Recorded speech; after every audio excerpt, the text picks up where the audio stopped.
And I think from there he takes that and he actually learns rather than just regurgitating what I'm saying. I used to have that a lot with him. I would talk to him quite a lot because, especially like back in his first years of training, he wasn't like, he didn't know a lot, and he would we would chat, and he'd be like, "Oh fucking hell, I never thought of it like that." I think now though he's learned a lot. And it shows with his clients because they've done well. Those are the best type of people. Deck Grizz have always been like that. Hilly, this is what I've read. This is the conclusion I've come to. What do you think? Like, what's your opinion? Am I close? Am I not? And that's what a lot of people miss these days. A lot of people are not going away and learning and doing their own work. They're just seeing it on someone's story, or they are hearing it on a YouTube, and then they're spouting it off as if it's their information, or that's the way, when they've never actually gone to anybody and been like, am I right here? Am I wrong? What's your reasoning? Like, I get some people tell me stuff in Upper Flex, ask me questions. I'm like, you're fucking way off there. Like, you've heard that or you've read it, but you're not putting the two and two together. And the type of people that you want are like, this is what I think. Now, who can I ask that knows? Yeah. What do they think? And that's how you learn. Do you know what I mean? Yeah. But a lot of people also fucking retards because, you know, when they go, well, people say you should do such and such. And I'm like, who are these people? Who is it? Well, I've read such and such. Where? Where did you read it? Oh, on such and such forum. I'm like, disregard it. Fucking retard. Yeah. Don't even bother fucking listening. You know, anytime someone comes in and goes, oh, they say, who the fuck are they? You know? Yeah.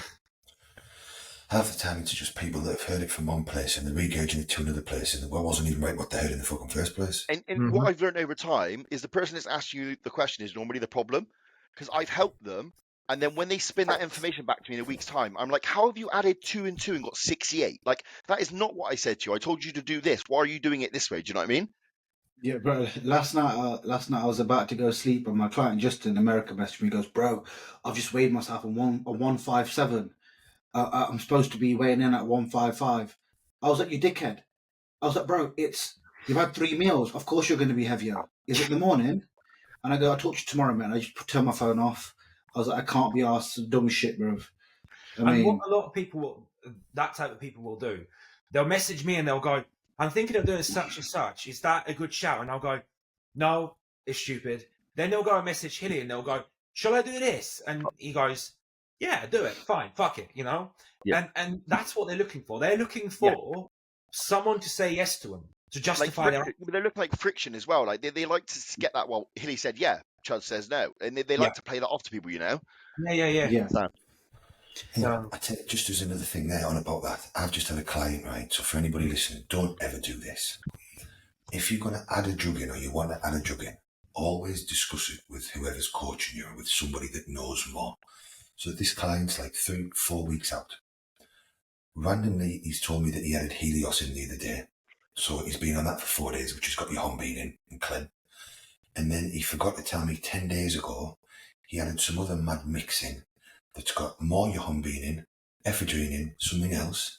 All week he's been telling me he feels like utter shit because I don't know any of this. So he's already on 37.5 micrograms of T3, but Helios has got 25 in. So that's now way higher than we thought. And he's in the last 8 or 9 days, his weight's gone up and he's holding 4 pounds of fluid. And I'm like, this makes no sense. But now he's added 20 mg Yohimbine and whatever other shit's in this stuff. It makes fucking loads of sense. So don't ever add shit in unless you actually know what you're adding in. And if you've got a coach, don't ever fucking change anything unless you've spoke to them first, because it actually, even though you think it might not make a difference, it can make the biggest difference on the fucking planet. And expect water retention from your Yohimbine. People always forget this.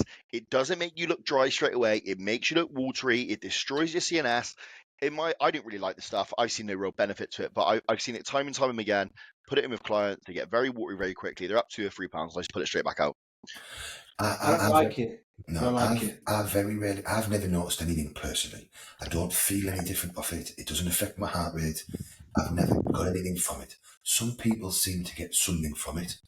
I do think it tends to seem to work a little bit better in females.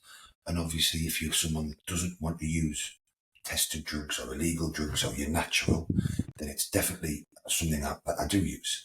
But in general, I've never used it for any longer than 3 or 4 weeks in any prep.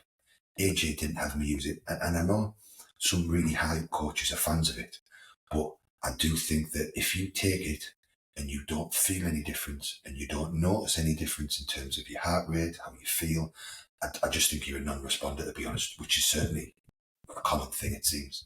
Yeah. Matt was using the Yohimbine for about 2 days. Guy goes, bro, my heart rate's fucked. He goes, I've got heartburn and shit. I feel sick. I was like, bro, it's the Yohimbine. It's not like a 100%. nice high, is it? Like it's quite intense. Like it's very short and very quick. It's not like a nice, like Clen's quite stable and you can manage it. I just don't like Yohimbine. It always makes me feel like shit. Yeah. I So tell They you what, say I'm it's- not out of it, like in a way that if I take it, my cardio sessions are like, I feel like I could go harder or like I perform better, but the side effects from it, I just feel like the anxiety I get from it for hours on end after that, I'm like, it's just not worth it. So I just rather Yeah. not use it.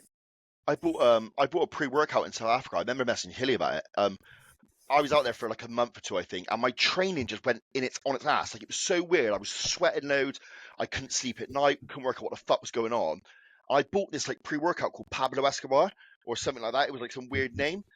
And I mean, I was tracking back for ages. Like, what is wrong with me? Why can't I sleep? And you know, like anyone who's done a session it, they will understand this feeling when you're led there and you're pranging out. You're like, why my brain not fucking shutting off? And I checked the fucking pack. And I had 20 fucking milligrams of Yohimbine in my pre-workout. As soon as I dropped it out, I was fucking fantastic again. And I was taking like EPM. You find if you build it, it's a little bit better. Yeah. Because I used to take the little 2.5 ml caps that come from America, you know? I know which ones you're on about, yeah. Yeah, you can buy them on Muscle and Strength. And Is it Primaforce? Some Prima kind of- Force. they're like a yellow label on them. They're good because Yeah. you can microdose it. So if you start 2.5, 5, 7.5, any more than 10, because a lot of the UGL stuff is like straight 10 mg. So it's a bit much. How did the podcast go yesterday with Connor? Was that fun? Right. So yeah. So that should be out. I mean, should be out tomorrow. To be fair, it's interesting. A lot of the stuff he said, like how his prep went. He said he found his prep a lot harder than his normal preps, which is actually interesting to hear from him because he's always kind of like. I mean, he stayed in condition for 8 months last year, like something stupid like that. You know, he said he did no cardio, all of his prep outside of steps, things like that. So it's certainly quite interesting, like a lot of interesting stuff, he said. What's he doing? Is he going again or? So yeah, he said he's going again in 4 weeks, he said. What show? I said to him, why don't you do the TruAthlete show? I said, it just makes sense. He's like, nah, because it's the same judges. So is he going to do a European show? Yeah. Yeah, I don't think it is either. I think it's the proper judging panel, isn't it? Or is that the Arnold? Or is that the Arnold? Might be the Arnold, you're right. Yeah, actually, the Arnold. That's right, because the Arnold there's zero affiliation with Two Bros, isn't there? So it's different judges. yeah. So When is the Arnold? I don't know the dates of it. There's so many shows. I think I know. I'm pretty sure it's a week or two after the main Arnold in America. If I remember That's rightly. right. You are right. That's because that's Yeah. what they're planning on doing, because they'll get more of the American guys over. Yeah. Isn't that till next year then? Yeah. March time. Yeah, you're right. I know- 15th to the 17th, 2024. We should all go to that. I'll definitely go to that. What is that? Yeah, March? Yeah. Is that the NEC? Yeah. Probably. Hey lads, that's my birthday, 15th of March. Hey, there's a Straight sick out. hotel by the NEC. It's like a casino. Me and Dave's got a room there. It was awesome. Right, block that Oh, fucking right in. I know what you're on about, yeah. Where you see over the water. Yeah, that's the exact one. Yeah. Yeah. Did Yeah, you see the that's it, pictures yeah. that Connor put up from the show? Because he only just got the shots. Yeah, it baffles me. Yeah. I understand like some of the feedback from even a randomer messaged me on Instagram actually, crazily. He listened to the podcast and he sent me shots. I probably shouldn't show them. He sent me pictures. He'd obviously gone into the time. He took the time to look at Connor's back now to like a year ago, and he was like saying to me, "Oh, if you looked at the difference here between his lats, like something looks like it's been jimmied up." And I just explained, mate, nobody's putting synthol in their fucking lats. Like, yes, he maybe put an oil in there. That may be his favorite place to pin them, but everybody has that. I could name 15 bodybuilders with pointy delts. Mr. Olympia fucking Haddy has pointy delts from pinning oil in them. But it did look drastically different, and for that time scale, it looks like he's done something a little bit different. But those pictures, I just don't understand how Two Bros or the judges or NPC or whoever it is can justify that decision. And that's all I want to hear is like you get from boxing to a degree, like just a breakdown of like, here's first to third. This is why this person got first. This is why this person got second. This is why this person got third. Like just a little bit of a brief rundown of what they were thinking, so everybody understood how to be a better bodybuilder. That'd be great. So I've looked at these pictures over and over. I'm looking at it right now, yeah? Look, fair enough, people say Connor's distended and whatnot. Remember, it's not a midsection fucking sport. But it's not even close. It's a whole body. It's a whole physique. I can as a whole physique, he looks better. I can go with the midsection argument if you're close. I get it. Like if there's a point in it and the midsection is a problem, you take Hassan and Ian Valliere. I get that completely. But like when it's so far apart, I just don't understand how he's lost that. The only thing I can presume from it, he was drastically better in my opinion, drastically better. But you could see some distension from the front. So it would have been worse from the side. No doubt about it, in my opinion. Yeah. And I know I've been marked down before and I've heard people say, and I've seen it written by someone, right, that is a judge, is that you get marked down heavily, like apparently the IFBB have fed it down, that they really want distension marked down. And the problem with stage shots is you can never then see how a stomach looks when you're transitioning. So my only presumption, and like I said, that Connor looked way better in terms of every body part and condition and stuff. But if there's a little bit of distension in the front, then it was probably worse in the side. And I'm presuming, and this is just a guess because I wasn't there, maybe that's the only logical reason. Yeah. Like you say, from looking at the pictures, it makes no sense. So the only thing I could presume was... I was a little worried like the day before because Tom, he got up on the Friday and Tom was like, you're still flat. So we fed him a shitload of food. So he was like obviously regards to midsection. He said he fed him a lot into the show. So, you know the way he looks, like he doesn't look to me like someone who pushes food. Does that make sense? Like the fact he's not almost lean 99% year round all the time. Like he doesn't look like someone who would have pushed food to me to make his midsection bad. But I also noticed in those front shots, his hips are actually narrow. Like he's got a child's waist from the front. Like they're so thin. I think where he's got a thin waist and it's long, I think maybe his midsection development is what like pushes it out. Connor's got a very similar physique to Nathan Diasha when it comes to that. What's it called? Long torso, right? Yeah. And because his lats sit quite high up. Similar to how mine is. Like if you look at mine, my waist is long as fuck. Yeah. So that look is that where that comes from. It's almost like because you've got such a long way. He said his waist is 38 inch. Oh really? I know. I couldn't believe it. And he's like, yes, because it's long. He said it looks small, but he said because I said to him, you got a small waist. He's like, my waist ain't small. He's like, it doesn't measure small. He said it measures 38 inch.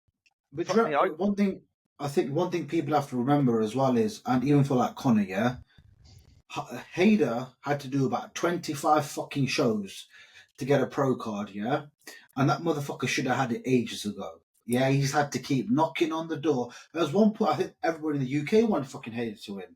The guy was getting robbed left, right, and centre, bro. And then finally he got it. He'll get his card, bro, eventually, innit? It's that simple. He'll get it. The thing he said, though, is he's like, because it's been so long, he said, am I still going to have that drive to actually want to compete? That's what he said. He said, obviously, had I got it years back, it might have been a bit different, but... A bit like Zach Khan, when they give it to him too late, then he broke up his legs the next year. That's what happened to him, innit, bro? They never gave it to him year on year, mate. He should have had it a long time ago, bro. Bro, don't talk about my dad like that. Is anybody going to the True Expo this weekend? No, I'm not going to go to it, I don't think. Where is it? Oh, Excel in London. Yeah. And they're all day Saturday and all day Sunday. Are you on the JP stand, Hilly? Yeah. You tell Jordan Peters throw some clothes and some supplements and we'll jump on the sun too. Mate, my new fucking clothes didn't even turn up today. I was going to say, did the clobber land? No. No, shit, my own. I'm not going to get the old ones now. Fuck's sake. Fucking fuming, absolutely I fuming. do like the look of the new t-shirts for sure. They look awesome. The new drop, well, the new drop looks absolutely mega, to be fair. But I know Jordan, there's been loads of delays with it. That's why the drop's been midweek. Yeah. He's been waiting for it. There's been all sorts of issues, and then it landed like late last week. They only got a small batch first to give to a couple of the guys so they could do photo shoots.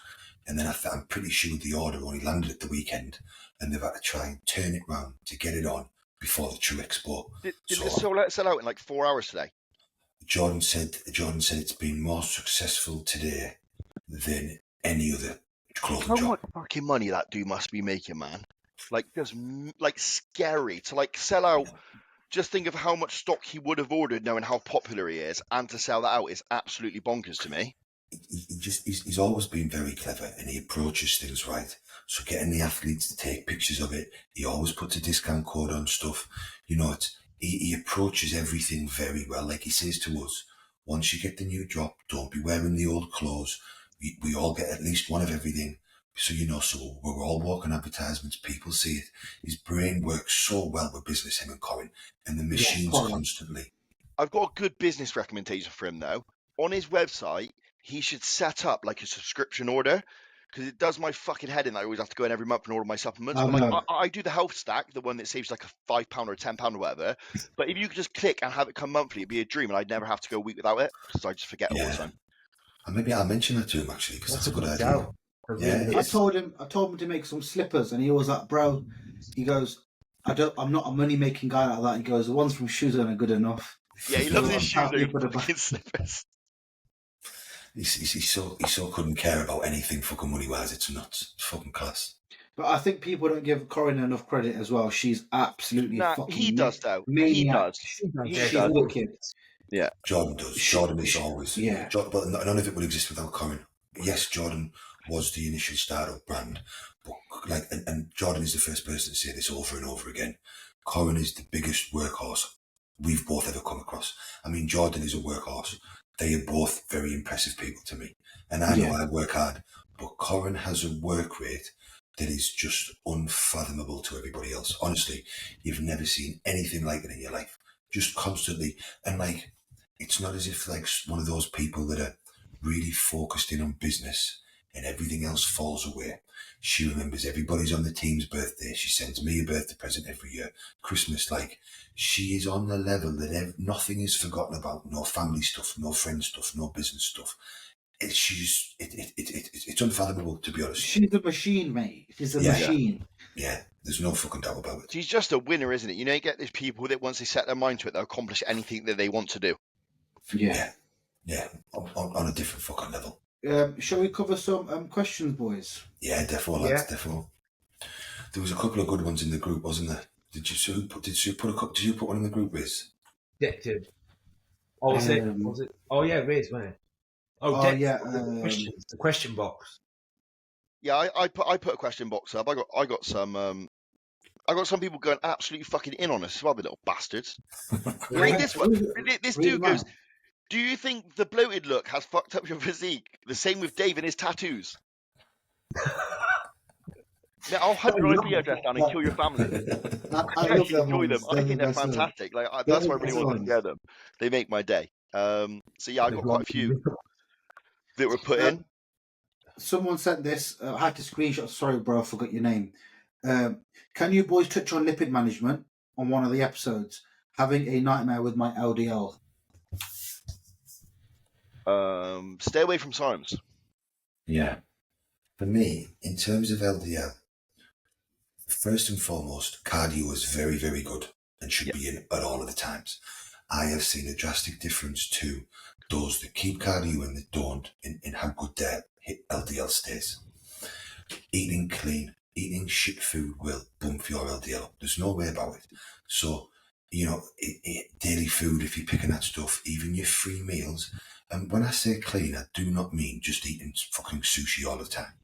It just means, and I say this to all my clients, and I've said it on here, if you're going for a burger and fries, get a good quality restaurant, burger and fries.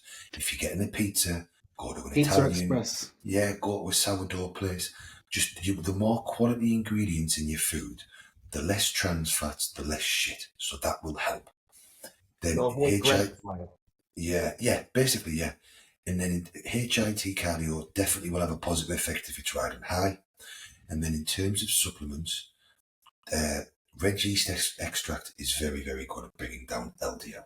So something Recommended like something like Jordan's Heart Care, which has also got that nicotinamide or nicotine, I can't pronounce it. Yeah. But those red yeast extract and that particular supplement, especially the doses in Heart Care, is phenomenal at bringing your LDL down. And then Love Heart is also the other one, your citrus bergamot that you want. Those are, if you Google and you do any sort of medical research, those are the 3 supplements documented over and over again for bringing down LDL. Red yeast rice, citrus bergamot, curcumin, Ubiquinol. ubiquinol. Yeah. That's CoQ10, isn't it? The precursor. That was like the OG. I think science has come further because CoQ10 was the original, wasn't it? It's what everyone used, but now they're just finding new compounds that are far better at helping it or improve it. Do you find a lot of people, like as the Lantis craze is like come along now, a lot of people are keeping fats out of their diets, meaning they're keeping good fats out of their diet. So obviously that's going to have an effect. I find because everyone's like the craze is like pushing all these carbs and keeping fats to a minimum. But what I don't understand is why would you keep fats at a minimum when using insulin, when insulin drives carbohydrates, it does not drive fat? So digestion in reality. So the first thing will be digestion. But even though insulin doesn't drive fat, it increases your glycogen stores at a faster rate. Yeah. Once your glycogen stores are completely full, excess nutrition will be stored as fat. And fat is easily stored as fat than anything else. So even though insulin isn't directly increasing the transport of the fat, it is almost, in my opinion, indirectly doing so, because if you're filling your glycogen stores extra full, extra quick, then any additional fat are going to be transported. Yeah, but surely then you can still use like your omega-3s and all that and your fish oils, right? And it's a very good debate in the sense of it's not going to make that much of a difference. But I think people avoid it for the wrong reasons. It definitely helps. I used to always keep some in, but for instance, when we added a bit in with Deck to try it earlier this year, he definitely noticed on his high days with the Lantis, it skewed his digestion, it skewed the uptake of the carbs, he didn't feel as pumped or as full, and it didn't hold. I've been doing something with AJ, and he keeps mine very low. So far today, I've put away 1,000 grams of carbs, right? And I'm fucking sat here now, hungry, with a fat stomach. If there was fats in, that wouldn't be the case. And sorry, just before you go there, and I've been doing the same with Dan. And Dan's like, Hilly, I kid you not. I mean, we'd already fixed a lot of his digestive issues, but he's like, Hilly, it's nuts how good my stomach feels on these high days. Sorry, go on, Deck. No, it's just a very simple equation. I think why people are doing it is because they are quite basic in the sense of if you're going to take 3,000 calories in per day, the logic from these people that are doing it are just trying to use a source that will force glycogen in, that they can train in to get fullness and that sort of stuff. But as we know, triglycerides are also very important to keep fullness in the muscle and all this sort of nonsense. But I did end up in a weird black hole the other day because I wanted to argue with a vegan on Instagram because he was saying that eggs are terrible for you. And he actually posted a study up and I read it, and it kind of did support his argument that like what we define as good fats have literally no improvement on heart health in general. I'll find the study, but it was like it was done specifically because of vegans. It was like on a pool of vegans and a pool of people who had a standard diet, and there were people also on a carnivore diet. And they did a test period, I think it was over 11 months, and they just tracked like LDL, HDL, heart health, CT scans, and so on. And it just didn't seem to have any improvement. But but bro, the vegan lifestyle, mate, is not healthy anyway. Oh, it's not even a good study, really, is it? It's a stupid but study. Also, really. like Hilly was saying with me, it's like a seesaw effect. Like when my food is lower, like now as an example, I feel those fats. I fucking love those fats in my breakfast, my pre-workout. If I Thursday last week I ran out of dark chocolate pre-workout. The difference in that training session where my body just fucked through the carbohydrates, where I'm leaner now and my food is lower, But obviously, as you then rotate back into an off-season and food gets higher, that's where I would start managing fats and maybe pulling them down and swapping out for carbohydrates. But obviously, we need fats as well for hormone health in general, don't we? So it's important to keep some in. And I with find what it Deck was saying, surprising as well. Like having that salmon on the rest days just makes such a big difference. So much nicer. The eggs. and yeah, Yeah, but that's the what I eggs like. in the morning. Yeah, That's where I think people get a bit lost as well. There is loads of benefit to keeping fats lower on training days, especially when food is higher. But then you should be topping your fats up on a rest day. Yep. You know, because you do need them for good cholesterol. You do need them for hormone management. They've got so many functions. Some vitamins will only be uptaken and transported if the fat's soluble, if you've got fats there. But touching on what you said there, Deck, there was a guy years ago on one of the bodybuilding forums. He was really pro fat and saturated fats, as long as they came from good qualities, eggs, beef, you know, all that sort of stuff.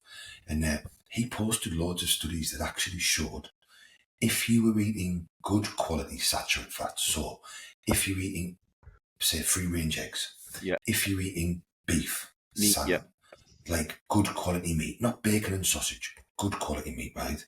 Then the fats will keep your hormone profile fine, your lipid profile fine. And he posted some stuff that showed once you have an omega threshold, once you've hit a certain amount, you don't really get any more improvement in your lipids than people make out. And I think the difference is a lot of good fats promoted in general nutrition is when people are getting no good fats. So it has a direct improvement. Whereas I think for a lot of bodybuilders, we are already getting a decent amount of good fats.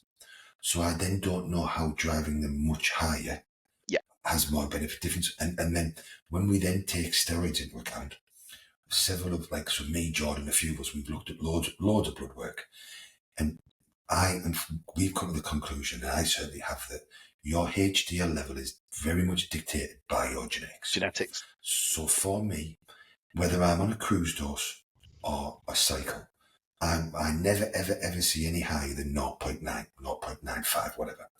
And I've seen it go down to 0.5. But even on a cruise dose, I have seen me take 10 to 12 grams of Jordan's Omega Pro.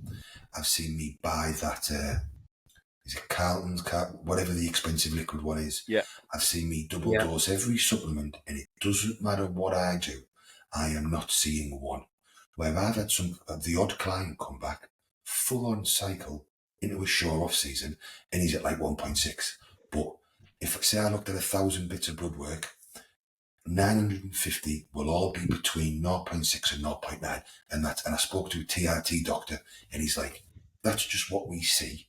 What he said is, in general, it's not, and this sounds silly to me, but from the research I've done, it seems to make sense. Good cholesterol is reasonably important, and it's important that we are as close to the range as we can be. But what is way more dangerous for you in terms of health is having a high LDL. Yep. So he said, we have no issues with people being a little bit under on HDL as long as their LDL is good. He said, that's your danger one. He said, if your LDL is riding high for prolonged periods, you're in fucking trouble. He said, if your HDL is a little bit low for long periods, but your LDL is good, not so much. And that makes sense, doesn't it? Like the genetic proponent side of it, because if you go to any doctor or hospitals or anything like that, that's the key factor they look at, isn't it? What's the history like in your family? Like if you're at risk of heart attacks, strokes, it's highly likely you're one of those people that's going to run naturally with a higher LDL, which effectively is going to cause those issues in the long run. Another good supplement for cholesterol is garlic. Quite good. Yeah, the unscented garlic stuff. Yeah. The good, if you use an expensive version, I forgot the actual name of it. Drug sort of craze though. Like obviously the trend with drug protocols, like kind of like 2020 onwards, has been the higher DHT. So obviously, if you're hammering a gram of Masteron or a gram of Primo just so you can run your 500 mgs of test without estrogen management, well, that's going to have an effect, because a lot of people are like massive. Well, why is my cholesterol fat? I'm like, well, you're taking a gram of Masteron all year long. What do you expect? I tell you what as well, the longer time goes on, I am yet to really see anybody running 0.5 mg of ADEX 2 or 3 times of the week and it having any dire impact on HDL at all, even though even though one of the reasons, the justifications for these super high Masterona Primo cycles is because AIs are unhealthy, I am yet to see anything that would say moderate small doses, 0.5 mg, 1, 2, 3 times, has any dire impact. And more confirmation of that would be probably 70 or 80% of TRT clinics. When I've got a client, when I've got a client that comes to me that's on doctor prescribed TRT, at least 75% of them are all on Arimidex, 0.5 mg once or twice a week. I've got a friend, and he's got it from a UK place, but it's definitely an elevated TRT as well. I think it's around like 210 megs he's on, but they prescribed him straight away Novadex as well, which is mental to me. Like it was part of his like I don't know, TRT if you like, which was Arimidex and Nova to make sure he had no like adverse side effects from it. Well, and HCG as well. A lot of them prescribe HCG on the side.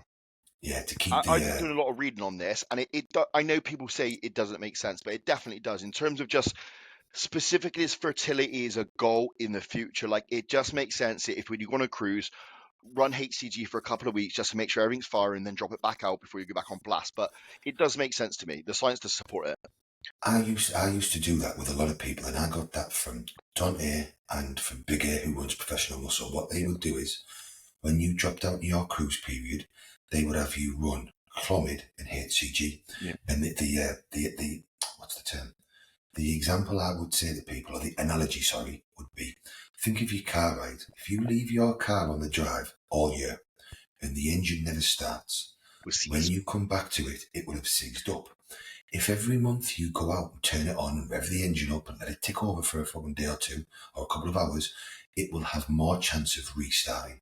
And that made a lot of sense to me. And although that's not scientific at all, I'm all about a bit of common sense. My only thing I don't like, but again, there's justification for it, is when they run HCG every week year round with people. Yeah. And I understand the reasoning for that is to keep the testicles a certain size, but it is a scientific fact. You become used to HCG, you become desensitized to it. So you will need more over time. And then the more you need means the more estrogen spike you will get from the HCG and the more sides you run into. You can actually run into desensitization, can't you, as well? Running yeah. Also, who doesn't want small balls? It makes your dick look bigger. Exactly. It's just logic. The only thing you've got to bear in mind is with TRT clinics, even though they're private, they've got no interest or capacity to tell you, or most of them, don't want to say to a client, you're going to have to microdose every day. Or, should we use, maybe they're not going to use Masterona Primo, and they don't want to say to someone, inject every day. So I can imagine their justification for some Arimidex and some Novadex early doors is simply because it's much easier to get a normal person to take a tablet than it is to inject themselves every day. So I can imagine that's their medical justification, and it makes sense. That's gonna top that estrogen conversion as well. So you're getting extra estrogen from that. So it makes sense, really. Yeah, definitely. Make sure. Next question. Yeah, next question. Have we got any funny ones? Any good ones? I've got a couple. If you took control of the IFBB Pro League or NPC, what changes would you make, if any? That's really good. I think that's a good question. I like that question. I would definitely remove weight caps for Classic in general, because I think a judge should be able to define what's Classic and feed that back. And going back to what we said about Connor, I think they should give a full rundown, a debrief on who won and why they won, so that everybody understands.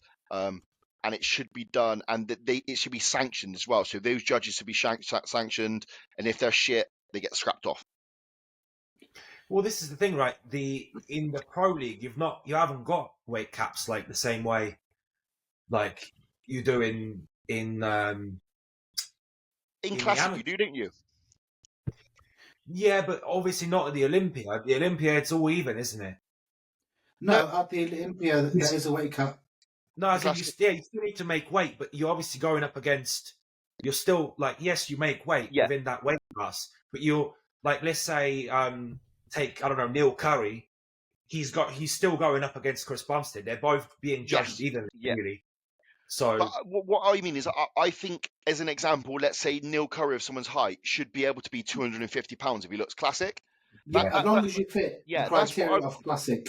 Like Keon Pearson now, like he's what 20 pounds over his cap because he's a midget, but he looks more classic than anybody in the pro league. Like he should be the pinnacle of that class in my opinion, but because of the weight cap, he's had to force himself into 212. But obviously, the reason why they keep the weight cap there is so people then can't overreach, because all that's going to happen is if there's no weight cap, we're going to go back into that full circle again. But if you have good classic judges, then if you have good judges though that can define a classic physique and they can explain why that person won, the people who are too big and just bodybuilders should never win a show. Because it doesn't work at the moment, does it? Even with the weight caps now, ultimately some small bodybuilders are winning shows. I think though, can you imagine how many classic competitors there would be if there was no weight cap? It would be nuts. They'd have to have separate shows for them. I heard today on a podcast there were 37 people at the Olympia in Classic. No, I think I heard that. There was like 60 odd physique and like 40 odd. That would be gone this year though, wouldn't it? Because there's no points. Yeah. So, it's only top tiers. They're on points. Yeah. I mean, even the Open, like I was looking at the Open lineup, and it's not even half the amount it was last year. Like last year was mental. But maybe that's because the year was longer. Also, another change I would make as well, I would standardise all lighting and everybody would have to have a black backdrop. Yeah. Do you know the guy who does all the mega videos? What's that guy's name? Who did the recent show? Gilco. Gilco actually does the lighting at the shows. That's right, yeah. And say they want the lighting like this, so I can record like this. And that's why it comes out so good. They need to get him standardised because he's got the best shit going on. Mate, that video he did with Hunter and John Delarosa that was levels. Like, I've never seen such a 4K clear photo in my life, a video in my life. It was nuts. You can see every detail, even on all the females that compete. You can see everything. It's wicked. And the thing with that is, though, not only is that good for the athletes and good for everything else, but that's letting all of the fans see so much better quality of what is actually going on. Yeah. So that's increasing the fans' enjoyment. If I knew that if they could improve the pay-per-view things or the streaming, so that there was no skipping and you could actually see stuff, I'd be way more interested in watching all of the shows. Yeah. 100%. Like I'd happily subscribe to a bodybuilding channel. Yeah, that's what like UFC do, like Fight Pass. I pay for Fight Pass and then I can watch all the fights and stuff. Yeah. If they were in good quality, so I could actually watch and see what I'm looking at, I'd happily sit and watch them fucking all, and I'd happily pay a subscription for it. Yeah. The only reason I don't watch a lot of bodybuilding shows like that is because the streams are always shit. Like for me, I'm not really ever asked about who wins. I really want to see what condition people's in, how they compare with the people. And you don't get to see none of that, so it's a waste of time watching it for me. No, I agree. Any more? Have we got any other changes that I would standardise all the 10. Yeah. I'd like to do an overall as well. I would like the classic 212 in open bodybuilder in a final overall, like a pose down. That would be awesome. Yeah, that would be good. I think also back to having too many competitors at the Olympia, I think they should do like something where they go, right, we're going to have 20 competitors. Any more than that, once you've qualified, you secure that spot. Once we hit 20, that's it, you're out. I think that will stop this year though, because we're now past the 2 years of COVID. So you know how the years were longer. So if I'm not mistaken, without the points this year, and because they're like a normal timescale of the year, I think it should go back to the normality of like 20 people. I think. Yeah. Or 16, because it stops at 16 anyway. So what's the point even like judging past that? No, it's not points. It should be a much better show to judge and to see. And I like that idea. You only get there if you win. It's the fucking Olympia. There should be no second or third places. It should be allowed. It is. You are competing to be the best in the world. You should not be competing with someone that has got 10 third fucking places. There should only be winners on that stage, in my opinion, to be the best in the world. I was watching John Dewitt's podcast earlier. In 2020 or 2019, he didn't do an Olympia because there were 27 people in the 212, and he said, obviously I don't compete for money because I make more money sat on my laptop coaching. So he said it just didn't feel special anymore, so he didn't do it. Yeah, and it's not like, and it's again, like I said, It should just be the best of the best of the best. Yep. It should be all of the winners, because the fucking winner of that is the best in the world.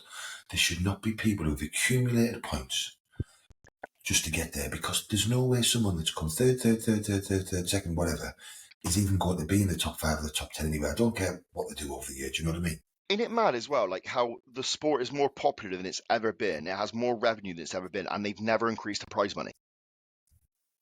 That's mental to Do me. you know what it is, Deb? Is it more popular, or is it because we're all more connected to social media? Because, bro, Maybe. in reality, bodybuilding is still a very, very niche, weird fucking sport, isn't it, bro? Do you know what I mean? It's Right. Is basically it seems modelling. more popular because more people train, but it's not necessarily like actually like it's not mainstream or. And remember, like they have increased the money, but it's across more classes because Yeah. like since like we've had the wellness and we've had all these like bullshit classes that you just think like well, you know, we didn't have that shit back then, like a few years back. Not just that, though. I think, although it's way more popular, a high percentage of the new popularity have got no interest in what goes on at the Olympia, or no interest in what goes on in European shows. They just bothered about getting a picture and a trophy at a PCA show or a Finex show. Yeah. So that although actual competitors in regionals at different federations is more popular, I don't maybe think that the amount of people that are interested in watching the Olympia or the Arnold may be any higher. Yeah, I agree. Yeah. And you know, another thing is like some of these classes, like I don't mean to be horrible, but what is the idea? What is the point in wheelchair bodybuilding? Like, why even do that? He's such a fucking cunt. Right. It's pretty funny, Duds. It's pretty funny. No, but let's take this like seriously though. Why even do that? What is the point in wheelchair? That's like saying, oh yeah, we're gonna do swimming with people with no legs. What? Why? People with no legs. Comedy gold. It is comedy gold. Yous are all going to hell. You lot are Yous going to are all get going to my hell. fucking I've actually got a question about this. At the Arnold, I literally like walked out because they were literally fucking around for an hour. These wheelchair bodybuilders fucking wheeling around, and I was just thinking, "Fuck me, I can't." You both are fucked, man. You both are fucked, man. Who had the best wheelchair out of all of them, Judd? Does he have like spinners on? You know, like the chrome spinners. They're actually pretty good. One of them was like doing like a. Bro, the black guy's sick. The black guy hit the front double, mate. Fucking better than everyone here. He's sick. So I've got a question, right? Callum coaches that dude with the no legs, bionic man or something, yeah? What does he compete in? Is he in a disability class or is he in normal? No, normal, I think. Yeah, no, normal, yeah. The thing is, like, with that thing, how about then those guys in bodybuilding, in wheelchair bodybuilding, just put them in men's physique because that makes sense, doesn't it? Why? Because they're also all disabled as well. No, because you don't get to see their legs, right? Anyway, so you man are gonna get sent for, bro. I'm actually with you on that, bro. I think that's fair. We put men's physique and the disability class as one. Same class, yeah. Yeah, that's a great shout. You lot are fucked, mate. I so swear if to that God. dude competes in open, that's a change. So if that dude competes in normal classes, that means I'm never training calves again because he ain't got no lower legs, so I don't need lower legs. Equals. The only one that I find a little bit weird. This is no offense to anyone, right? I've been to a PCA show before, and it's deep. It's deep, bro. I've literally seen somebody with no arms and no legs, and it's like, sure? You haven't, bruv. I'm gonna find a picture right now. That can't be true, Riz, because every time a disabled person's on there, I tag you in it, and I ain't done that, mate. Bro, Hilly, listen. There was this guy, mate, and I swear he only had arms till here, yeah? He had no legs, bro. And the guy was flexing like this, and they give him the pro card. Look, there is an element to this. Look, with removing all the jokes aside, though, like, there is an element to...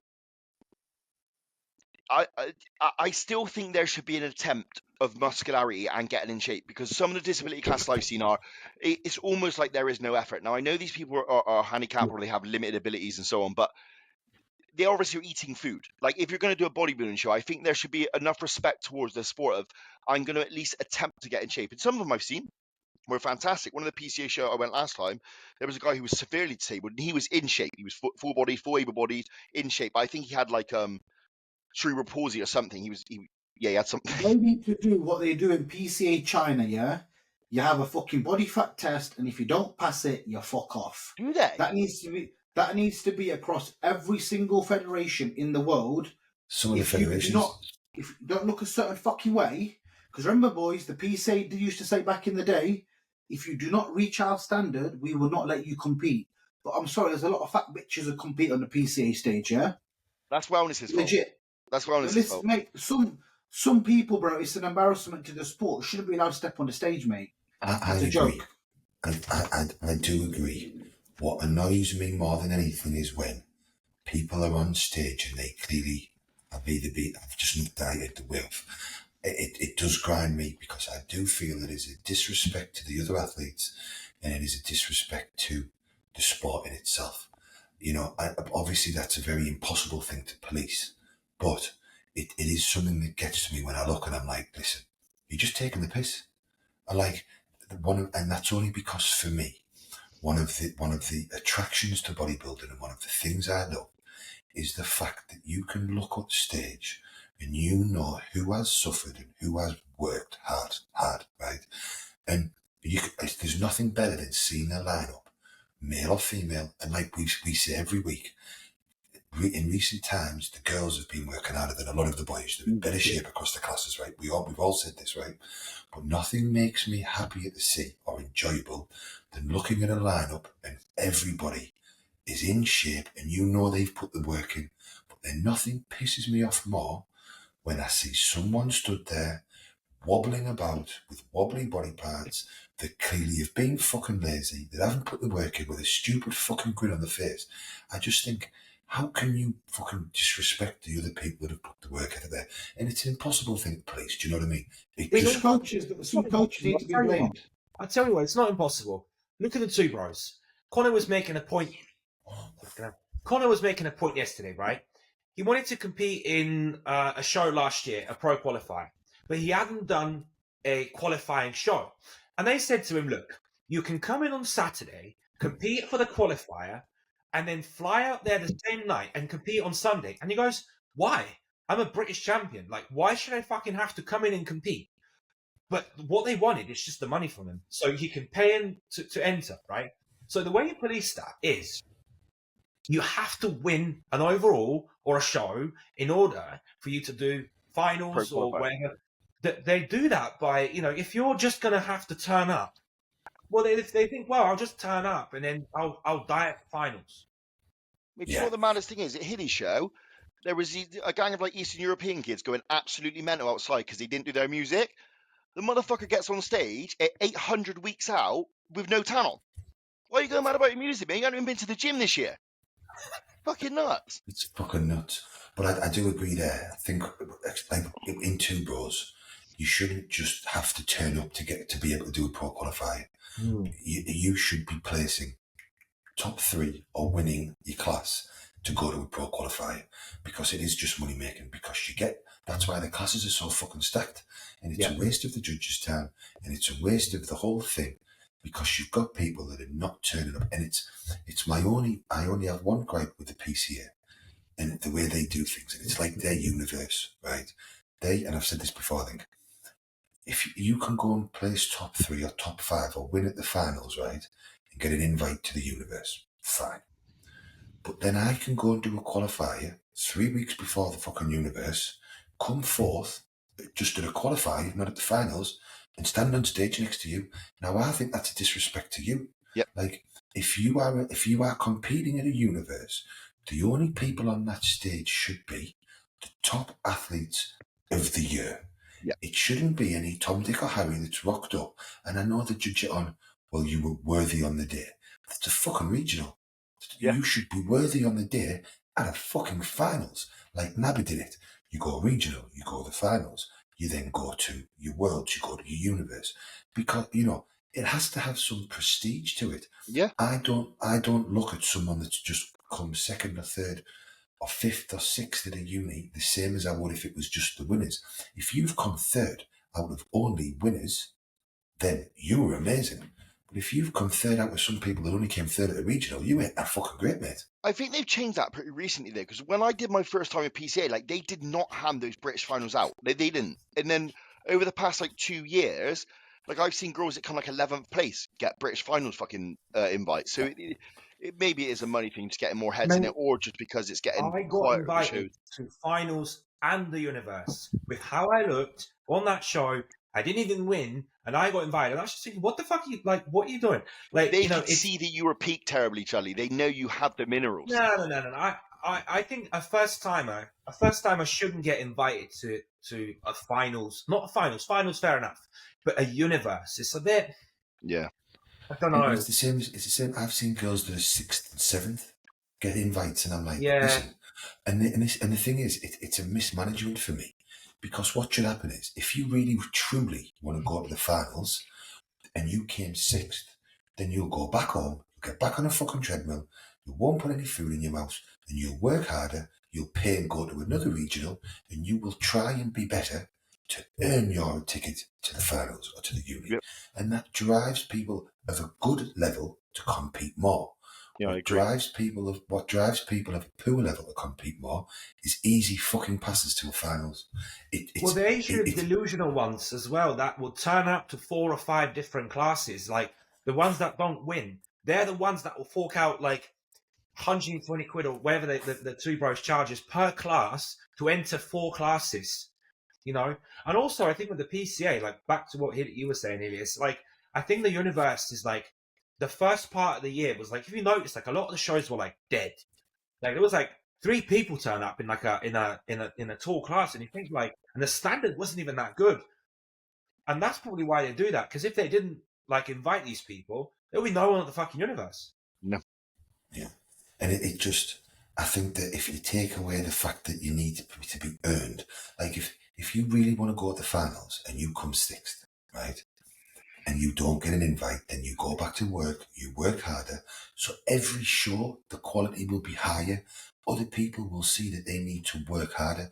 It drives a competitive spirit, it drives people to work fucking harder. If you know that you can just go and, well, as long as I get in the top 6, I'll get an invite to the final, so I get a picture there and that. There's no motivation to be better. It would drive the quality higher across the board. And like with Two Bros there, I've been at a Two Bros show and seen some bloke do beginners classic, intermediates classic, height classic, over 35 classic, and over fucking 40s classic.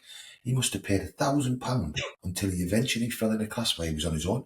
Yeah. And I'm like, yeah, just go and buy yourself a medal and go on fucking holiday and save your money. The other kid nick the first one gold medal and run off. Do you know what, bro? Do you know what I honestly think here? I think here, do you know we're talking about what I would change in bodybuilding? I would get rid of all first timers, all novice, all of this bollocks, bro.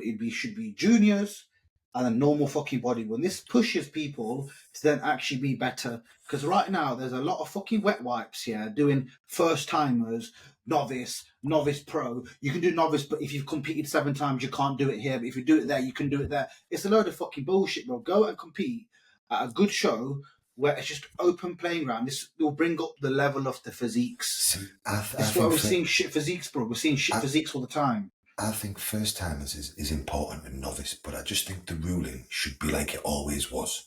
You're a first timer when you're a first timer. And that's it. That's it. You're a novice until you place top 3. Once you've placed top 3, you're not a fucking novice anymore. Yeah. So pick your ass up, strap your balls on, and get yourself to the Mr. Class. Like when I did it, I did first timers. I then went and did classic. Now I placed, I think, 2nd or 3rd, right? 3rd. So I technically, because I'd done classic, they said, you're still a novice. And I was like, well, I'm not asked whether I'm still a novice. I've done the classic class. I now want to know where I lay with the misters, because that's a competitive spirit. You want to get better. But like Wish says there, I've seen some fucking Polish kid, whoever he's on Instagram, right? I've seen him at shows. He's done novice at Two Bros like 55 times. Yeah. Fucking get a grip, mate. Like, what the fuck? You ever cop out? If you know when they do fucking masters and go pro, then jump into that shouldn't be allowed. You shouldn't be able to do like masters over 35, get a pro card, and then go jump straight into the classic leagues. It's bonkers. Or like the open bodybuilding league. It's fucking nuts. That over 35 crack as well. Over 35, what's that about? How is that Like, masters? Masters is over 40. Like, especially in bodybuilding, bodybuilders fucking peak at 30 to 40. Yeah. A bodybuilder's fucking peak is 35. What the fuck? Yeah. You see people with good physiques and they slide into the over 35, so they guarantee it first. And it's like, fuck off, mate. Have you got no competitive spirit? Yeah, that Like, fucking weapon, Mr. Motivator, the Martin coach is. it just blows my mind. Like, if you're over 40s, you're a master. Over 50s, you're a master. At 35 and 36, you are not a fucking master. You're at your peak. Don't be a wet wipe. I think the difference is, right, all of us lot here would happily rock into a show, come 10th, knowing that it was stacked motherfucking lineup, yeah? I would happily I've never won a show, but I'm glad. Do you know why? Because every show I've gone to has actually been good. There's guys out there that have won shows, and they're like, oh, but you've never won, Riz. I'm like, yeah, but I didn't go against 2 man. I never went against 3 man. I went against 20, bruv. Yeah. Big difference. Do you know what I mean? The standard's higher. On that Masters topic, like, do you remember Riz at the uni? Do you remember the guy in the Harry Potter outfit? Oh, he's fucking everywhere, isn't he? Neil's a very old school bodybuilder, though. Oh, yeah, he's been around. He would have been competitive in the open class. He would. He's a gnarly motherfucker, mate. He's peeled, mate. Yeah, he's He got a should have mega been. physique. He could have been competitive in the open class. But it's like I didn't know you allowed props on stage, mate. No, well, you're not. It's Yeah. like James Llewellyn doing over 40. He was a fucking IFBB pro. And he fucking came back to do over 40. He's like, you can disagree with him coming down to PCA and whatnot. It's by the by. But I just think you were an IFBB pro, right? If you're going to step down and then move into a PCA show, that's fine. But surely you would do open. Yeah. You know, like... Well, I agree. You won it all, didn't you? You won the overall. yeah, and he Of course was he's always good. he's an IFBB pro. Like, he should be walking apart for him. He should be doing that in the off-season. Yeah. He still won, didn't he? Because he beat Chris, didn't he, at that show? That was the Saxon show, wasn't it? Yeah. But I just think he should have been in the Misters. You know, like that's where he belongs. He was a pro. We were talking. Me and Matt were talking the other day at the gym. Me, Matt, and our friend Will. And I was like, bro, I wish I could do normal bodybuilding. I goes, my physique just doesn't grow like that. I go, it doesn't matter how big I get in the off season, yeah? When I cut down, it's what separates. It's your genetics. You can't change the way your flow is, and you can't. Come and live with Dad for 6 months, and I'll do your off-season. If I didn't get you at £300, I'll call myself a loser. Bro, listen, I could get to 300 pounds, but I'd still be 1 pound over my last stage weight. There's people like that. I mean, let's be honest. Like, look at Louis, right? Because we've seen that this year. It's he did a 2-year off season, fucking £300, and it's like, right, and you come down and you're still 220. Good, Mate, right. these motherfuckers, do they live like in a parallel universe? Like, their captions they post on Instagram, like, do they realise there is actual, like, things going on in the world that are, like, actually hard, actually tough, actually in the trenches? Like, people in the war, kids getting raped by fucking family members, like, people getting murdered everywhere. Like, I can't wait until they come into the real world. They look like a bag of dicks. They have to get a real job and, like, settle into real life, and they're going to go, what the fuck was I doing for the past 10 years? Yeah. It breaks me. Bro, these man need to go be put in Pakistan, Syria for a few weeks, and they'll fucking know what fucking real life is, bro. I just can't believe you can prep for 568 months and still not be in shape. Like, at that point, I'm tapping out. Yeah. The way I look at it is, how long do you prep to try to get a win on a physique that's not there yet? There's no knock on anyone. Would you not rather spend that time growing, making progress, and then coming back down? What are you doing wasting time? 36-week preps are not the way. Like, anyone who's got in true condition will understand what that fatigue feels like on your CNS, your performance in the gym, all that sort of stuff. It's all well and good slowing it down up to that point, but you're getting to that point. Now, if you've been dieting for 30 weeks and you have to spend that 6 weeks in the hurt locker, you're only going to look worse. However, if you spend 10 weeks coming down at a much faster rate, it's a shorter period of time, so you don't have that build-up of fatigue, toxicity of drugs. Imagine how long that motherfucker's been on cycle. He's got more oil in him than fucking Russia. For fucking 6 years. Like, that's thing.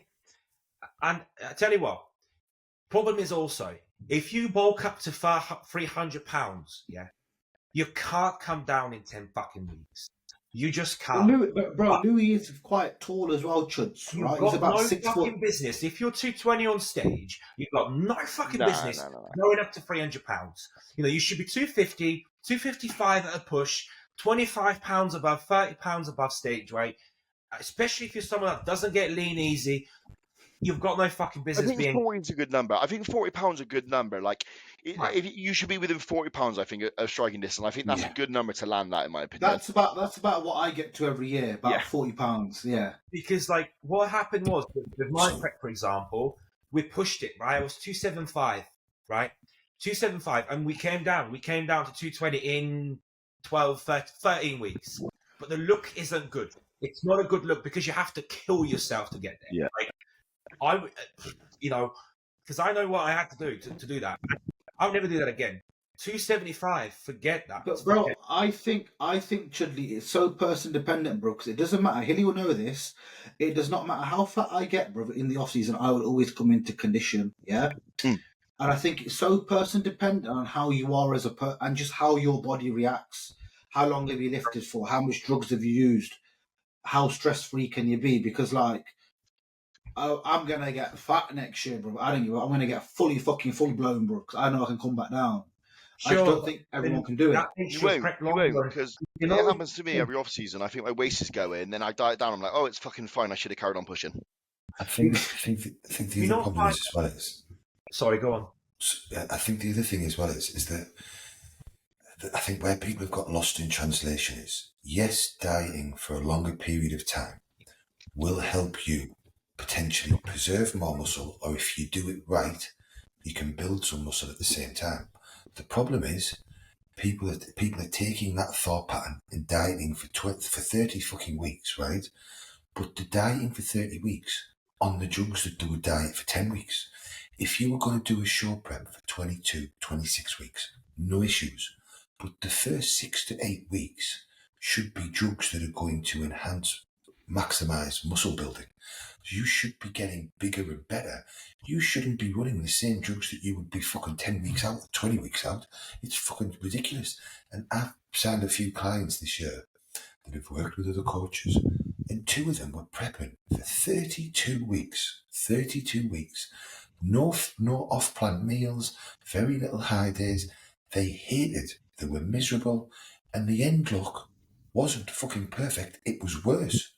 Because they were mentally drained, they'd been on the wrong drugs, it had been run the same, because people are like, well, just do a 14-week prep as you would, but we'll do the same shit for 24 weeks. It's like fucking backwards, man.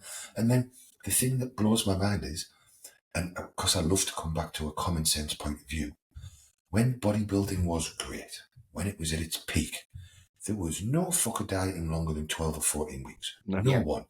You write a list of the greatest bodybuilders of all time, and not one of them were dieting for longer than 14 weeks max, right? Also, let me ask you this. How many people were getting above 300 pounds? Now every cunt is for 280, 300 pounds, 300 pounds. Like 300 pounds is like a standard thing now. Like everyone's like 300 pounds. And it's like, you know, that's a norm now. It's all Lantis induced, that's why. I know. As soon as most people up there, as soon as they drop out drugs and stuff, they all drop £20 straight away. Bam, gone. See you later. Another question. What would be worse for your overall health? Running 300 tests and 200 mass year round, or blasting and cruising more aggressively? What's the cruise dose though? So the 300 tests, 200 mass. So let's put some numbers in it. So let's say 300 tests, 200 mass year round, or 900 tests and 600 mass on, say, 12-week blasts. And then come back down to TRT. Yeah, true TRT. Right. Well, the true TRT. I don't know. I was thinking that. I don't know. I think 300 tests and 200 mass. The question is blood dependent, isn't it?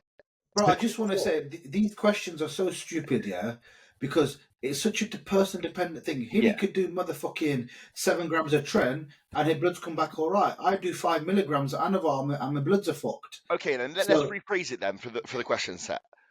What would be better for you? Blasting and cruising, or just staying on cycle? But look, if you take that 300 test, 200 mass, how much progress are you gonna make?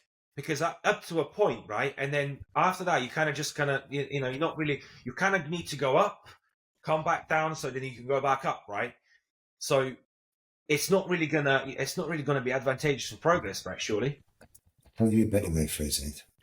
Let's take the same amount of total drugs per year in milligrams, and then work it out to what would be worse if you ran those milligrams consistently every week, or if you went through periods of driving them up and driving them back down. That's a better way of phrasing it, I think. That's a better way, yeah. For me, I would actually argue that if you've written it up right and you did really high periods for 6 to 8 weeks and then really longer true TRT phases, over the year your overall bloods would probably be better because you're spending more time at a much lower dose. However, going back to the numbers Dec mentioned, I actually think a lot of people can sit on 400 or 500 milligrams of drugs, and if they are very healthy and training right and taking the supplements, there won't be any toxicity on blood work, or very fucking little. The amount of blood work I've seen, there isn't this real worry of any toxicity for most people. But then, like Riz rightly says, there's such a huge genetic response. As I said in the other podcast, I just fucking blasted for 7 months. And apart from my ALT being at 70, which is nothing, every other blood marker, my HDL was at like 0.89, which is about as good as mine gets. My liver was perfect, my kidneys was perfect, my blood wasn't thick. My blood work looked like better than I see some fucking natural blood work. And I'd just done 5 days off my nut in Ibiza before I got them done. So, and I had this discussion with you guys, didn't I? Yeah. I was like, technically, if I've just done that for 7 months, right, and I'm moving down to a cruise dose, but if my blood work is fine, why the fuck am I moving to a cruise dose? Yeah. And I actually couldn't answer that, because really I know that I should.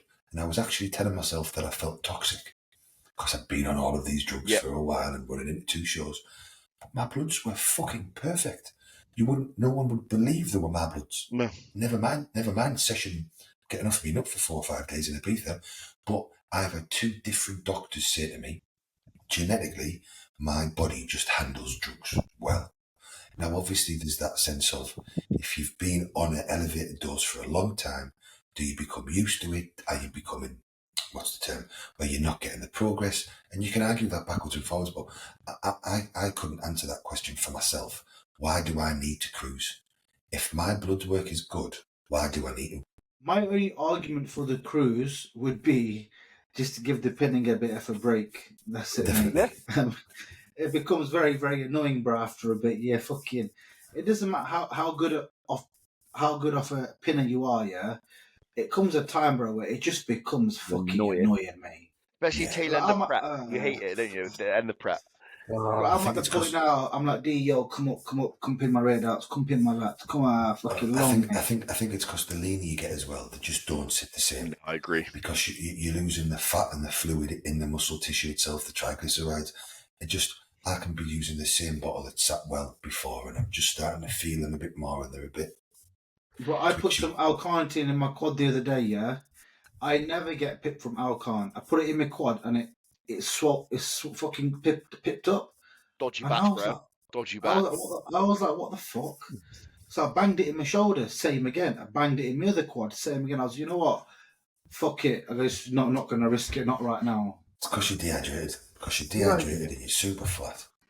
Riz, on the L-Carnitine question, as you bring that up, I was having a chat with a guy, and actually we spoke about this in the group, didn't we? And he asked me this. He's like, right, I want to use L-Carnitine, and I want to put 2 IUs of rapid insulin with it. What's your thoughts on that? And I said, well, right, what's your logic? Because I always ask, like, where are you going with this? And he goes, well, it's because in the presence of insulin, L-Carnitine works better, right? And I tried to explain to him, I'm like, look, that's true, but it doesn't have to be an exogenous insulin. The fact that you eat a pre-workout meal that contains carbohydrates is enough to... See, this is my problem with this question, Chuds. I think he's taken our snippet from our previous one where we had this discussion, and I mentioned to create that response, would a better option be to be insulin when we talk about fasted cardio, because it's not as aggressive and the pick-me-up's not as aggressive and it's not going to drop blood glucose down as quickly. And I think these people take our words is we need that response from insulin, get that, take 5 and 5 and create 68 and think I'm going to take 2 IUs fasted with no fucking carbs and die. You know what I mean? I have done before on a previous prep. So when I was very low carb towards the end of the prep and carbs were low pre-gym, basically none, me and Hilly were doing 1 IU of rapid with the L-Carnitine, and it did work very well. Yeah. But how tedious is that? Is it really going to bring I would that trust you with that, Riz. benefit? I wouldn't trust 90% of the population with that, because Africans don't even know what it feels like to go hypo. Exactly. And obviously then I carried that on and said, like, look, how many carbs are you taking in pre-workout? And he goes, I haven't got any carbs pre-workout. I was like, what the fuck are you talking about? Use fucking insulin then. Yeah. You know, if you've got no carbohydrates pre-workout, that's probably the worst thing you can do.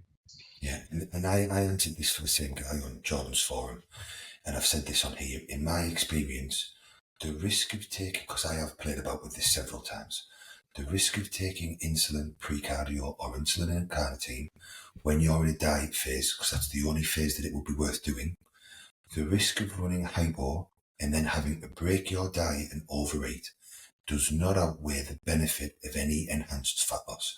I have literally run 1 IU of insulin before cardio. I've used 1 IU of insulin 5 times a day on a keto diet to bring me back into ketosis quicker. I have even run it with fucking HIT cardio. I've run it with fucking L-Carnitine. I have experimented with every possible way of doing more or less everything, and I have never noticed any benefit in fat loss of taking insulin before cardio, with or without L-Carnitine. So, and it would have to be a great benefit to offset the risk. Because if you run a hypo on a treadmill, right, you've got to go and find whatever sugar's quick. Yep. And because you're already depleted, it is going to take you more carbs than normal to get out of that hypo, right? And panic as well, bro. Yeah. So You can probably induce that. Yeah. So the amount of food you are going to have to take, and it's going to be Lucozade, it's going to be sweet, it's going to be a flapjack, it's going to be whatever shit's about, that is going to ruin your prep day. It's going to ruin your diet, right? And it's going to cause you mental stress. It's going to cause more to fuck about. There just isn't a positive effect from playing about with it on fat loss to even it be worth the risk. I just want to say as well, while we're talking on this hypo topic, yeah, I've told a few clients this year, listen, you're not hypo and shut the fuck up and sit down, yeah? Because it's becoming a fucking joke, yeah? Man's are checking in, bro, I was hypoing. I had to have 800 gram of carbs. I'm like, mate, I'm sorry, buddy, but you was not hypoing, buddy. I'm sorry, mate, yeah? If I'm on 90 gram of carbs, taking motherfucking Lantus, yeah, and I'm not hypoing, why the fuck are you hypoing? I'm doing hour cardio. I'm doing this. Other day, I did an experiment because I'm a prick, yeah? Typical, this Italian man, I spent too much time with Hilly, yeah? I'm hypoing downstairs on the sofa. I went, I goes, go get the blood glucose monitor right now. I can feel my eyes. I'm sweating. I checked it and I was 3.6. I goes, get me a glass of water. I stayed still, drank the whole glass, waited a minute, 4.1. Waited another minute, 4.6. Your body's not done, mate. Your body's gone through years and years of adapting to the world. I'm sure it'll pull out some glucose out of somewhere, bro, or some stores, and it will fucking increase your blood sugars, bro. You know what's mental about, because I ranted about this on Instagram the other day because it pisses me off. But what's hilarious is the people that are saying this stuff are popular coaches. Now, take it from us when I say this. We have no horse in this race. There's no reason for us to demonize people unless they're being fucking retards. If your coach is still fat, 4 weeks out of an off season, and say he's going hypo after 20 minutes of cardio, he is either lying or he's abusing insulin. And if you want to be coached by that person, you are also retarded as well. True that. Yeah. I think. Sorry, go on, Chuds. Back on the L-Carnitine insulin argument, I think the guy wasn't talking about cardio. He was talking about training. So using it in a sense for, your pre-workout, taking a pro-fat meal. I suppose the question is, why are you not having fucking carbs pre-workout? Like, in what planet? Like, unless you're like 1 week out, 2 weeks out, or you're fat loading, why would you not have carbs? I mean, that will arguably be if you have to pick a spot within the day that you have carbs. That would be the That spot would be it. pre and And, post and workout. this is where we were saying in our original conversation is L-Carnitine doesn't need insulin pre-workout. It's only in that fasted period where it would make logical sense to potentially use it. But you're eating carbohydrates, so you're creating that blood glucose response, so you don't need it. Yeah, that's all, and that's all it needs is that little insulin spike. Yeah. It doesn't need any aggressively. And the fact is, as you have both just said, if you have 50, 75 grams of cream of rice, you're only getting the same insulin response as 1 or 2 IU anyway. Like, that's a fucking fact. So Yeah. there's runs no risk of no fucking benefit. And also, can I Next just make it very question. clear? Yeah. Going hypo is fucking horrible. And if you haven't experienced it yet, like, it's fucking terrible. You don't want to go for it. So do everything in your power not to do that shit. It's not fucking nice. It is not nice. Just to add, and although I certainly would never recommend this, if you want to play about with insulin at any level, you should know what a hypo feels like, because if you don't, you are not going to know your own personal signs, and it will bite you in the ass. What I did when I was very young, I decided to inject 5 IU of insulin, and I was sat with 100 grams of carbs in a drink and some Haribo, and I measured my blood glucose every 15 to 20 minutes, right? I think I was only maybe 19 or 20 at the time, and I documented how I felt as I got lower and lower and lower until it got too fucking low. And I know for me, when mine's getting down to like 3 and under, I start to get cold sweats. When I'm close to 2, my lips go numb. My lips, the lips is the big one for me. That's when I know I'm in trouble. When my lips That's are when going. you're fucked. That's when you're in trouble.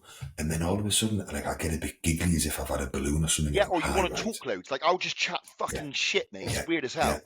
So if me and Dec know these signs, right, and we're training or we're getting caught out somewhere, if you can feel the signs coming on for you as a person, you can be like, shit, I need some carbs, right?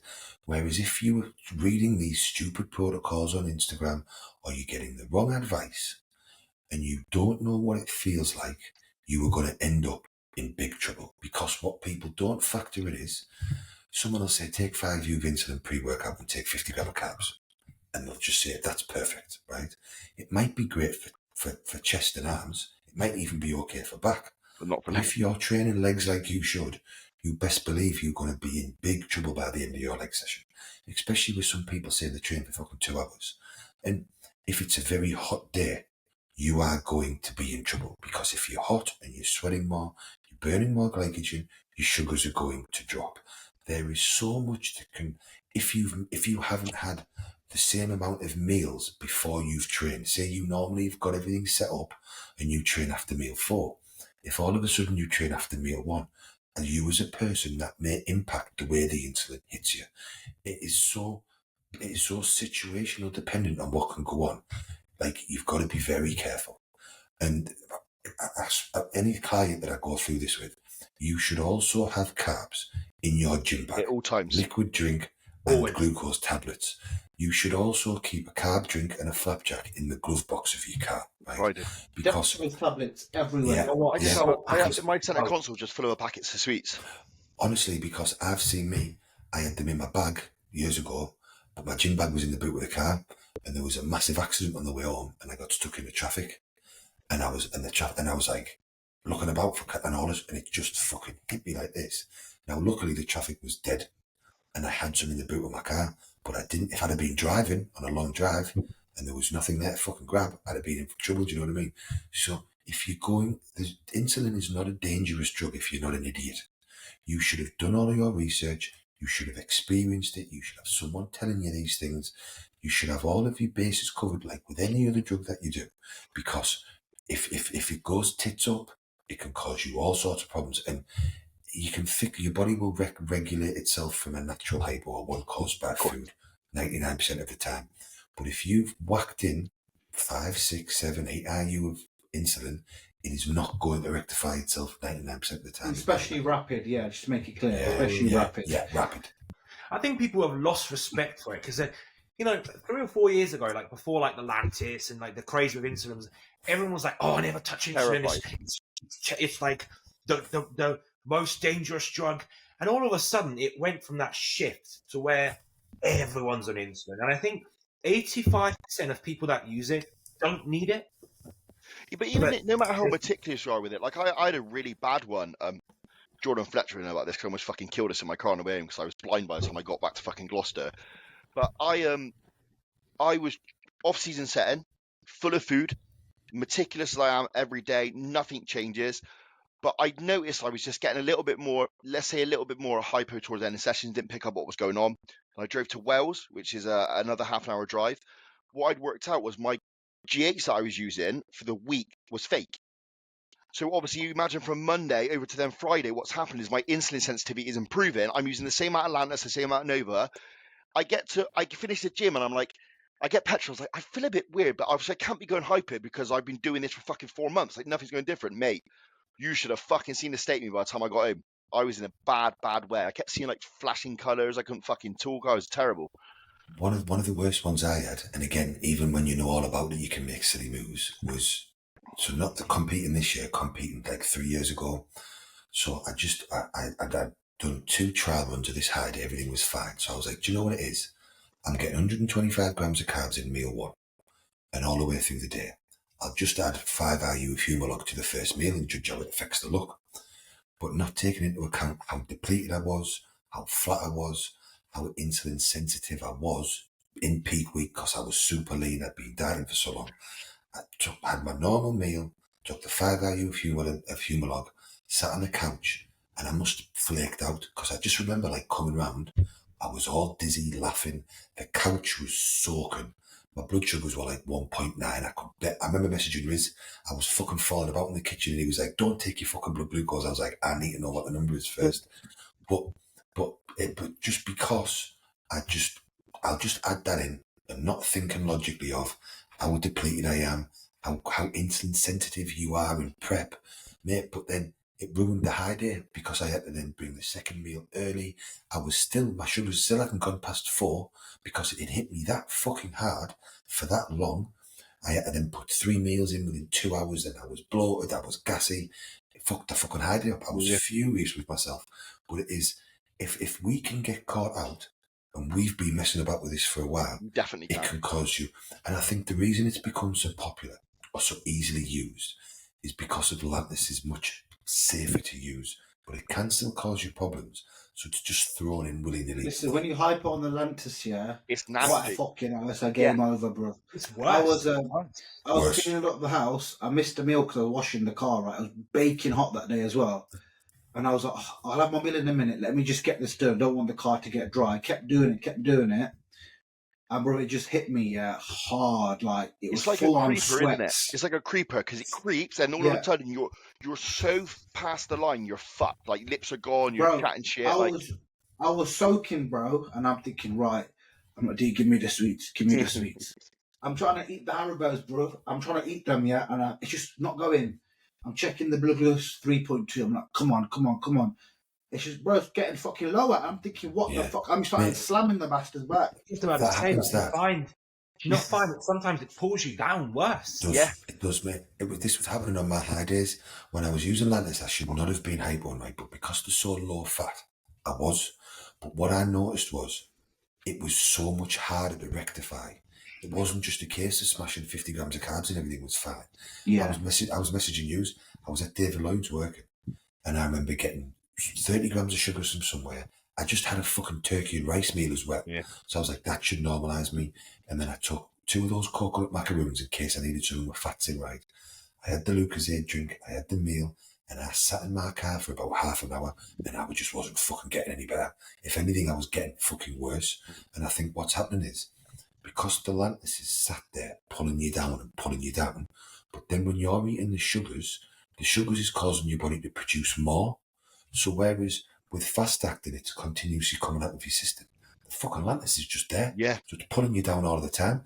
And then I was putting sugars in, but I'm presuming the sugars must have been spiking my natural insulin. Yeah. And that's pulling me back down. Yeah. Mate, I felt, and I tell you what as well, when they happen, you seem to feel bad all fucking day. All day. Yeah. All day. I tell you what, though, My if you whole can day time was it off. right and then do eating competitions, I'll be taking head tops, bro.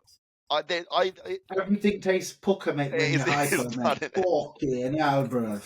Well, that's I even thought about this. You know, when me and Ryan done that competition about the The like food. to the eating. I was like, I might take like 10 IUs of fucking insulin. Just Yeah. fucking. Just get you proper hungry, yeah. But Yeah. it was a thing in some of the American boards a long time ago. They would take little bits of insulin to make themselves go hypo, so they would eat more because they were hungrier for it. It's mad in. I probably shouldn't say I saw it happen. So, but when we were in Dubai, they do things in a very weird way as well. So let's just say my lagging body part is my chest, and I was doing a leg day. So I would do my leg day. They would pin rapid for like the last 10 minutes, 20 minutes of the session. They would hit chest, like say 5 sets. Wait till they're, because if anyone's been to Dubai, you understand your coach like minces around with you around the fucking gym and don't leave you alone. They'll do those 5 sets till you're fully fucking hypo, then just now you have carbs, so that your weaker body part is getting all those nutrients shuttled into you when you're already almost like in a depleted or fasted state. Obviously you couldn't do that over here, but it's just seems to be I common remember I practice. thought about it. I can't remember if you said it on the podcast, but I remember you talking about this before. I was blown away by it. I was like, I want to do that. That just makes sense, but yeah, I didn't do it. Let's do one more question. I'm going to shoot. I need to eat. Yeah, me too. One more question, anybody?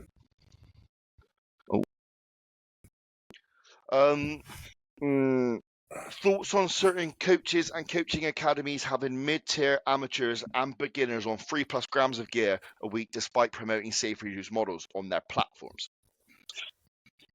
Very, very common. Very, very, very common.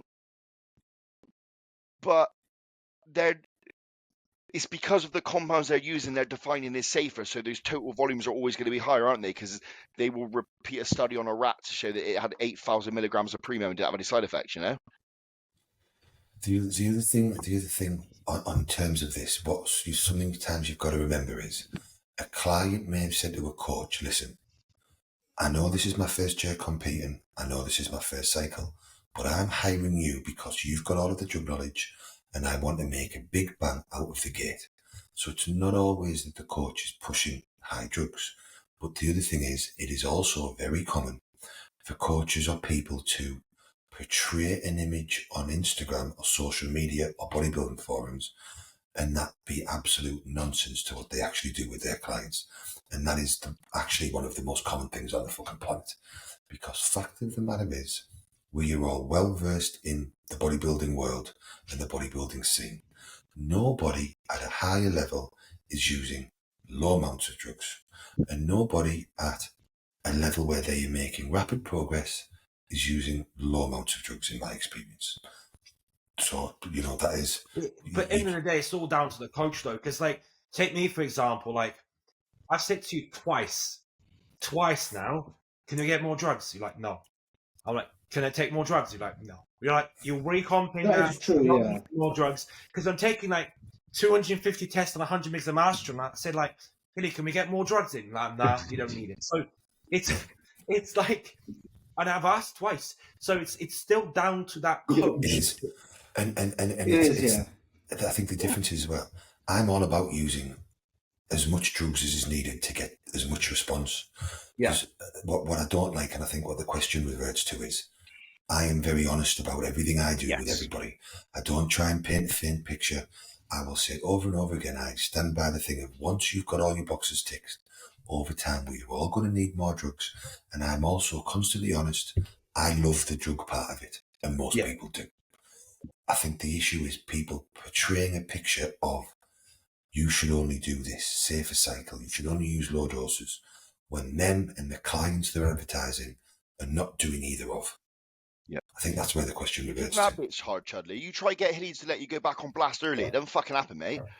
Come on, mate. Just 1 week, just 2 weeks. No.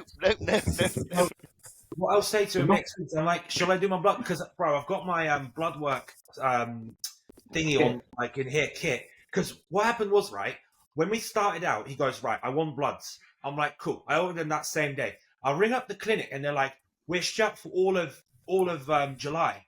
So I can't fucking get them done. So he goes, look, when you come back, we'll do 4 weeks on cruise, and then you can get them done. So then we can see what that lab that you're using is producing, what levels. Then we'll see your blood work, and plus you're recomping at the minute, so you don't really even need that many drugs. What lab Like, we'll go blast off.